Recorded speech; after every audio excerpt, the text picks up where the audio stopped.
Fight night at a sold-out Madison Square Garden for one of the biggest fights in women's boxing history. Katie Taylor and Amanda Serrano going toe-to-toe for the third time. In their first fight in 2022, Taylor won via split decision. Their second fight last November, Taylor won via unanimous decision to retain the Undisputed Junior Welterweight Championship. And on this night, a back-and-forth battle in the trilogy. After going to the judges' scorecards, Katie Taylor is your winner via majority decision and still the Undisputed Junior Welterweight Champion, winning all three fights versus Amanda Serrano, the first by split decision, then by unanimous decision, and now by majority decision.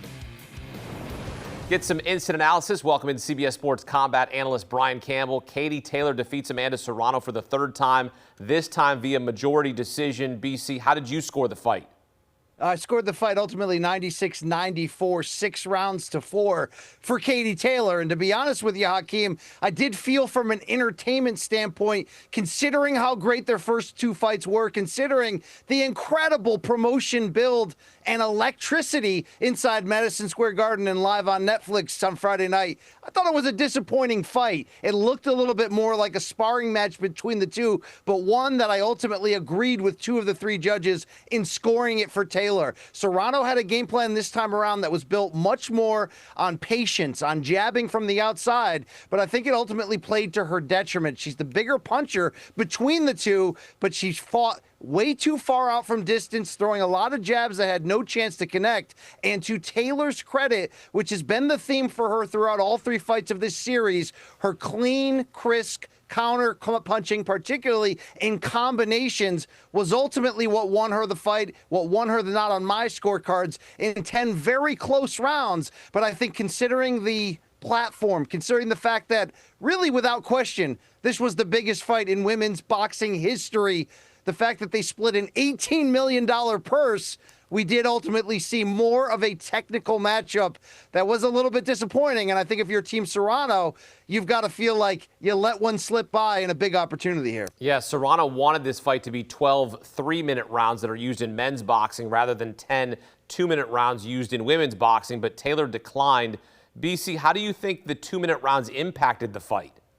I think in general it makes things a lot more difficult because in 2 minutes, it's hard to get something going. Now, in the first two fights, you didn't necessarily hear as many complaints about it. Why? Because they fought at such a record-breaking, hellacious pace that there was so much action, so much offense. It was difficult to score those close rounds, but we were all entertained and both really let it all hang out in pretty much all of the 20 rounds over the first two fights.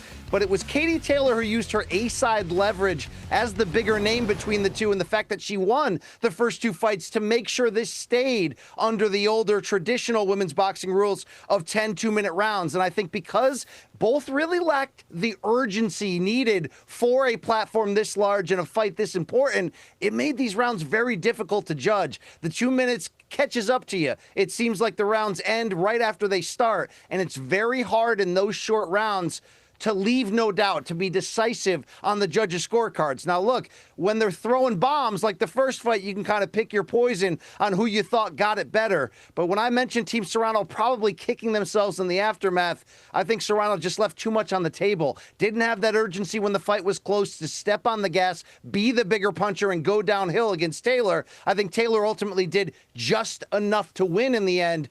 But I think for the platform of this fight, for the meaning, for the inspiration that I really believe this rivalry and this fight itself will do for the future of women's boxing, I'm really hoping the future of women's boxing does fully evolve to what we call the men's rules, 12 3-minute rounds, because you really do need that much to make a statement, to leave no doubt on those judges' scorecards. In the end, this was a fight that was hard to score, but I think what we did see ultimately was Taylor getting the best of the exchanges. Yeah, Katie Taylor 3-0 in the trilogy against Amanda Serrano. So what's next for both women?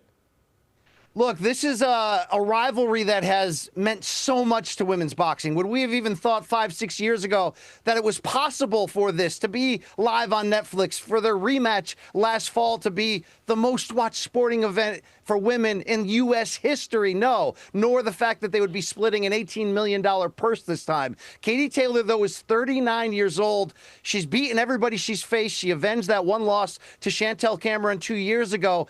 And now she's got 3 victories over Amanda Serrano. Look, this is a renaissance period of women's boxing. I think Serrano, Taylor, Claressa Shields, the pound-for-pound queen. All 3 of those could probably end up on a Mount Rushmore somewhere. Does Katie Taylor have an endless supply of big names that want to fight her? Yes. But you did hear her after the fight say she needs to talk to her team. She's not sure if there's really a reason to come back or really a name big enough to draw her back there. Should Katie Taylor walk away right now with that one loss avenged, the 2012 gold medal, the fact that she's an Irish national hero at age 39, look, she'd be an argument for the greatest of all time when we're talking about women's boxing. The same argument would include Serrano, right? Because she has won titles in 9 divisions. No one, male or female, has ever done that. But at 36, I do think we'll see Amanda Serrano again. And I do think she's going to want to put this negative 3rd fight performance behind her. And let's give credit where it's due. Jake Paul, Most Valuable Promotions, which is Serrano's promoter, they've made her into an absolute superstar late in her career. I think there's going to be a lot of opportunities for her just the same. Well, sometimes someone just has your number. You got to take it on the chin. Amanda Serrano falls to 0-3 in the trilogy against Katie Taylor, and she keeps that undisputed welterweight championship in the in the welterweight division. On Saturday in New York, inside Louis Armstrong Stadium, Brooklyn's own Edgar Berlanga faces Hamza Shiraz in a super middleweight bout, setting up a potential fight against Canelo Alvarez. Getting the winner would get to face Canelo. We already saw Berlanga. He lost to Canelo last September. Shiraz moving up in weight for this one. Now, Turki Al-Sheikh, who's putting on the event, posted on X that he would be very upset if Berlanga knocks out Shiraz. Berlanga responded saying, quote, "I don't give a bleep," what Turki says, end quote. I love the drama. BC, what more should we know about this fight, and are we getting extended fireworks on Saturday night? We absolutely are, because these are 2 big sluggers at 168 who've got some critics to change back in their way, meaning that Berlanga gets criticized for surviving against Canelo Alvarez in that pay-per-view loss last year, but then going on a victory tour. And on the flip side, Shiraz really built a reputation at middleweight as a destroyer until he had a title fight last year against Carlos Adames. And even though Shiraz took home a very disputed draw in the end, he was kind of audited. We kind of saw the limits of his fight IQ and his adaptability. Now he's changed trainers. He's moved up in weight. And how about the pressure put on him by Al-Sheikh, the powerful Saudi Arabian advisor / promoter who has been very unorthodox in his methods, including tweeting out a picture tonight with his arm around Shiraz and saying, make me proud, brother. So certainly the pressure is on Shiraz. This fight, you could argue, is put together really to be a showcase for him in a new division, potentially to secure that Canelo fight with a win, as you mentioned. But when you get 2 guys together where the odds are so close that the favorite and the underdog are flipping day to day during fight week, which has happened, and the fact that they both can punch, yeah, you're going to get fireworks. This may be a tennis stadium on Saturday night in Queens hosting its first boxing match, but big-time punches will be thrown in the end. Love the excitement. Berlanga enters with a 23-1 record, 18 knockouts. Shiraz 21-0-1, 17 knockouts. They'll go toe-to-toe Saturday night in New York. Brian Campbell here with us on CBS Sports HQ. BC, thank you as you take a look at the tail of the tape. And again, a potential fight against Canelo Alvarez on the line for this bout between Berlanga and Shiraz on Saturday night in New York.